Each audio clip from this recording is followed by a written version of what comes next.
Приветствую тебя, дорогой подписчик. На моем канале будет много интересного контента. Подписывайся, ставь палец вверх и вставляй комментарии. В тот ноябрьский вечер старый квартал города казался вырезанным из серого картона. Низкое небо давило на крыши, моросил мелкий колючий дождь, превращая брусчатку в скользкую чешую. Узкий двор, зажатый между высокими стенами домов, был наполнен привычной симфонией запахов. Сырость векового камня, гнилая листва и самым ярким аккордом густой теплый аромат свежего хлеба из пекарни на углу. Мария остановилась, чтобы перевести дух. Ей было 72 года, и каждый шаг в такую погоду давался с трудом. Колени ныли, предвещая затяжные дожди, а тяжелая сумка с продуктами оттягивала руку. Она поправила выбившийся из-под платка седой локон и вздохнула. В ее жизни было слишком много тишины. С тех пор, как 5 лет назад ушел ее муж, тишина поселилась в квартире, впиталась в обои, звенела в чайных чашках. Мария не жаловалась, она просто привыкла быть незаметной тенью в собственном городе. Она уже собиралась сделать шаг к подъезду, когда что-то заставило ее замереть. Это было даже не движение, а скорее ощущение чужой беды.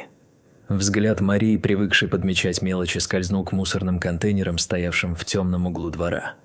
Среди размокших картонных коробок и черных пакетов что-то шевельнулось.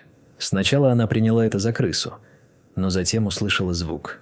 Тонкий, едва слышный писк, полный отчаяния. Мария поставила сумку прямо в лужу. Забыв о больных суставах, она подошла к контейнерам и наклонилась. Там, свернувшись в плотный дрожащий комок, лежал щенок. Он был крошечным, не больше рукавицы. И его шерсть, когда-то, наверное, светлая, сейчас превратилась в корку из грязи и мазута. «Эй, малыш!» – тихо позвала Мария. Щенок резко вскинул голову, но не посмотрел на нее. Его глаза были покрыты белесой мутной пленкой. Они смотрели сквозь Марию, сквозь стены, в пустоту. Он был слеп. Сердце женщины пропустило удар. Щенок дрожал так сильно, что его тельце буквально подпрыгивало на холодном асфальте. Он был истощен до такой степени, что ребра казались хрупкими прутиками, готовыми сломаться от прикосновения. Мария медленно протянула руку, сняв перчатку. «Не бойся», – прошептала она, касаясь его бока. «Тише, тише». От ее прикосновения щенок сначала отпрянул, ударившись головой о железный бок бака, но, почувствовав тепло живой кожи, вдруг замер. Он потянулся к ее ладони носом, втянул воздух и издал звук, похожий на всхлип. А потом прижался мокрой щекой к ее руке, словно говоря: «Я знал, что ты придешь. Ты не один». Голос Марии дрогнул. «Теперь ты не один». Имя пришло само собой, вынырнув из глубин памяти, из солнечного детства, где был старый верный пес с умными глазами. «Лукас», — сказала она уверенно. «Тебя зовут Лукас».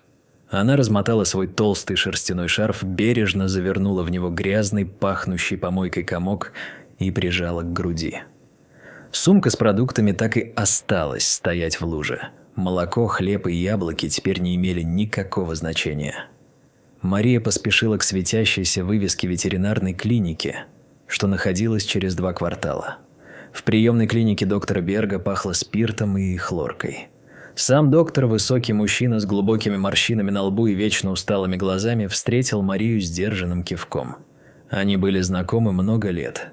Берг лечил еще ту самую собаку из ее детства, хотя теперь сам посидел и сгорбился.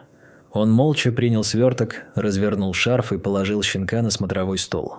Металл холодил, и Лукас снова начал скулить, беспомощно перебирая лапами в воздухе. Осмотр длился долго. Берг слушал крошечное сердце, светил фонариком в мутные глаза, ощупывал живот. С каждой минутой его лицо становилось все мрачнее. Наконец он снял стетоскоп и тяжело оперся руками о стол. «Мария».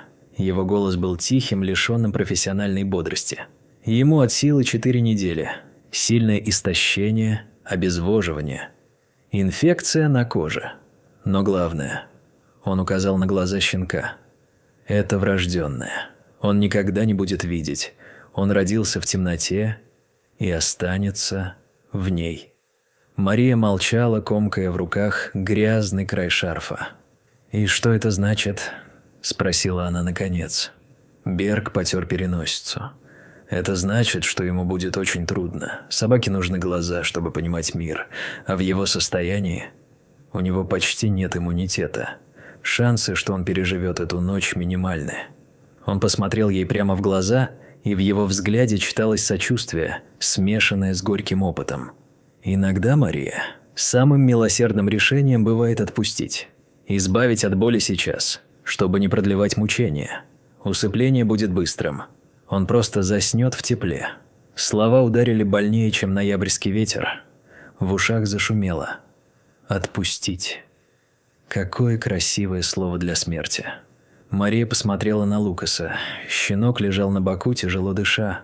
Он выглядел как сломанная игрушка, которую кто-то выбросил за ненадобностью. Но вдруг он повернул голову.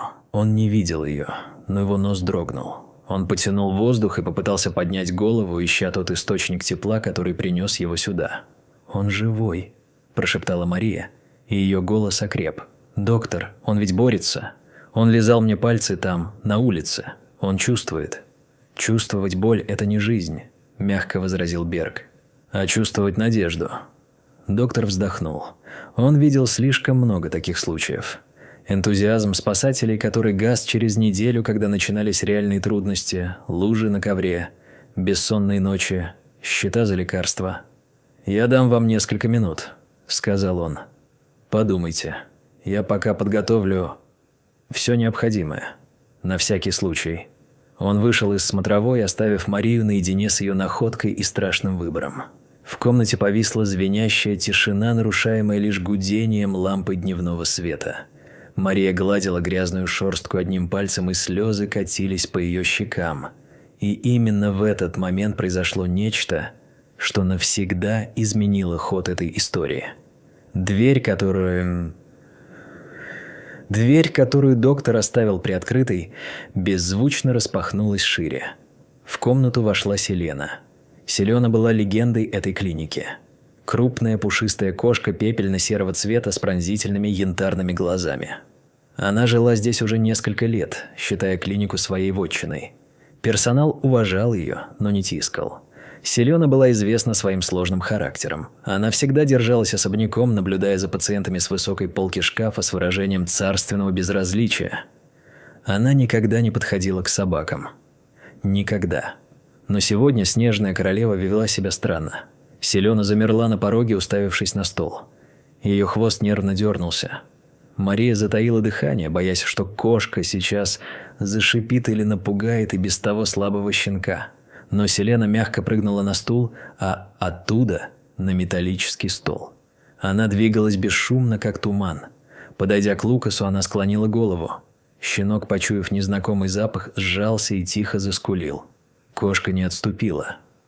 Она обнюхала его мокрый нос, затем уши, затем худой грязный бок. В ее действиях не было агрессии, только глубокая, почти научная сосредоточенность. А затем, к изумлению Марии, Селена начала вылизывать его. Медленно, методично, бережно. Ее шершавый язык проходился по слипшейся шерсти, убирая грязь, успокаивая дрожь. Она вылизывала его так, как мать вылизывает новорожденного, давая понять: «Ты здесь, я тебя вижу, ты мой». Щенок перестал дрожать. Его дыхание, до этого прерывистое и хриплое, начало выравниваться. Тело расслабилось, растеклось по столу. Страх отступил перед этой властной, уверенной лаской. Лукас потянулся и уткнулся носом в теплый пушистый бок кошки. Мария смотрела на это сквозь пелену слез, не веря своим глазам. В этом простом, инстинктивном жесте было больше милосердия и смысла, чем во всех медицинских прогнозах. Кошка приняла его. Она сказала «да» жизни, когда люди сомневались. Дверь скрипнула. Доктор Берг вошел со шприцем на подносе. Он остановился как вкопанный, увидев эту картину. Селена свернулась калачиком вокруг головы щенка, создавая живой барьер между ним и миром, и подняла на доктора тяжелый, предостерегающий взгляд янтарных глаз. «Невероятно!» – выдохнул Берг. «Селена никогда...» Мария выпрямилась. В ее душе больше не было сомнений. Страх перед трудностями, перед возрастом, перед бедностью – все это исчезло. «Я не могу его оставить, доктор», – твердо сказала она. и не могу позволить ему умереть. Я хочу дать ему шанс». Берг перевел взгляд с кошки на решительное лицо Марии. Он медленно опустил поднос на тумбочку. Шприц звякнул о металл. «Это будет очень трудно, Мария. Он потребует ухода 24 часа в сутки». «У меня много времени», – ответила она. «А теперь у меня есть и помощник». Доктор долго молчал, глядя на странную пару на столе, затем уголки его губ тронула едва заметная улыбка.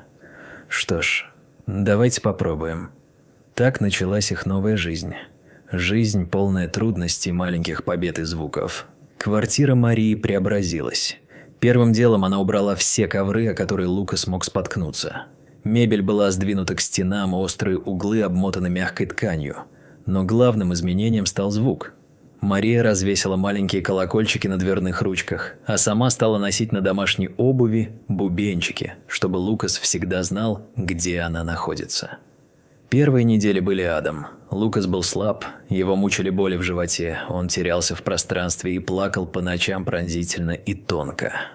Денег катастрофически не хватало. Пенсия Марии уходила на специальные корма и лекарства. Она сама стала есть меньше, экономила на электричестве, но ни разу не пожалела о своем решении. Потому что она была не одна.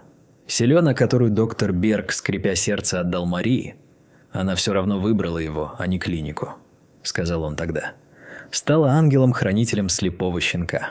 Это было удивительное сотрудничество двух разных видов. Кошка, казалось, понимала, что Лукас не видит. Она никогда не запрыгивала на высокие поверхности, когда играла с ним, оставаясь на полу. Если Лукас терял ориентацию и начинал паниковать, тычась носом в углы, Селена тут же материализовывалась рядом. Она издавала короткое, отрывистое «мррр-мяу» и терлась боком о его морду, разворачивая в нужном направлении. Она подталкивала его к миске с водой. Она ложилась на него сверху, когда он дрожал от холода после купания, работая живой грелкой.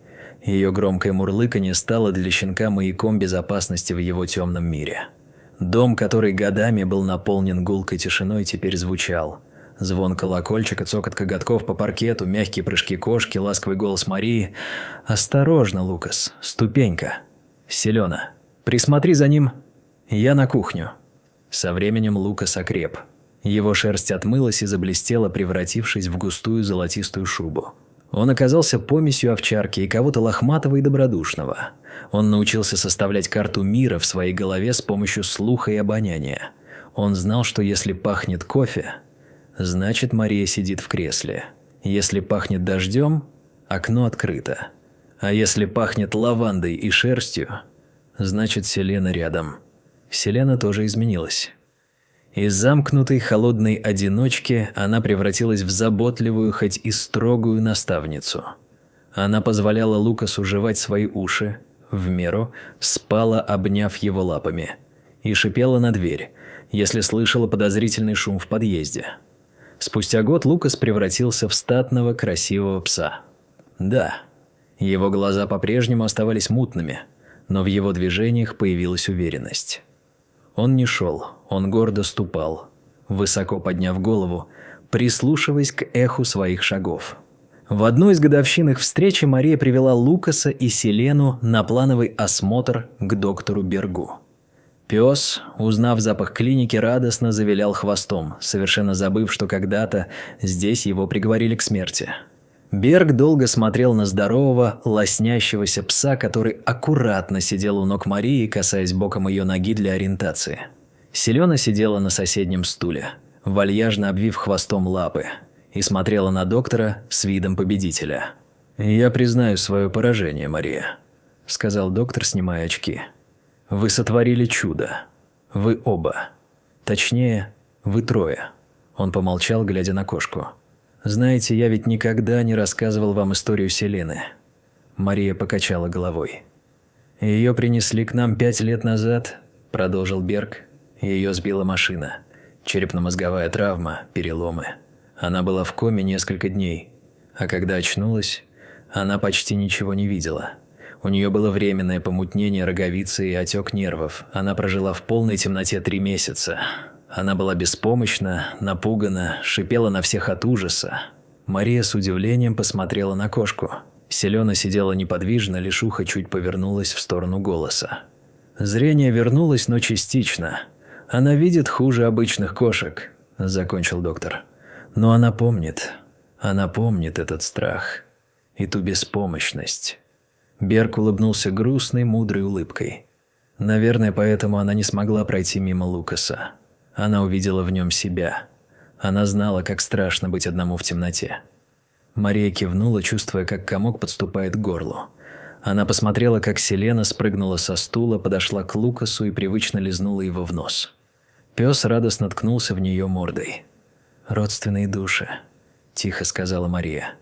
«Они нашли друг друга. А я нашла их